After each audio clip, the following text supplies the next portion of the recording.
Nandito kami sa city, which is in Cape Town, at ako'y magpipick up ng aking visa na after 8 months, meron na kaming notification na it's ready for pick up, but we still don't know if it's approved or not. Kaya, surprise, surprise. So, mamaya natin malalaman kung nandun, pero bawal mag-video.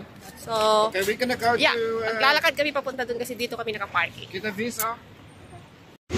Ito na nga, ang haba ng pila hanggang doon. Ha, tas ang init. Kaya siguro tinawag to na Too Long Street kasi ayan ang haba ng pila. Tapos na kami nag-lunch, pero di pa kami nakapasok sa embassy kasi alas 2 ang schedule namin, so may 1 hour pa kami. Actually, wala kaming schedule, pero sabi nila alas 2 dapat pumasok. So, ayan, tapos na kami kumain. At babalik na sa embassy ulit. Diyos ko, at tagal. Tayan ba naman to? Hello world. So, okay, fast forward na tayo kasi bawal mag-video sa embassy kahapon. So, ayan, nakuha na natin yung visa natin. At, ang good news ay ayan na siya. So, ayan na.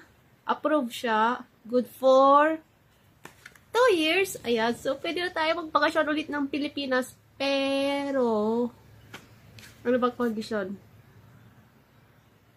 Wala. Okay naman pala. So, ayan. Inabot lang tayo ng 8 months sa application natin para lang sa sa temporary residence or spousal visa.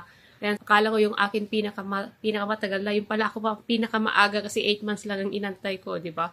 Social 8 months lang. Pero yung iba nga nag-antay ng 7 to 8 years pero na-reject sila. Kawawa naman yung mga yun. So, happy pa din at nakuha na natin yung visa natin. So, pwede na tayong magwalwal na naman. At, ayan. Yan yung update natin para sa visa natin dito sa South Africa. Bye!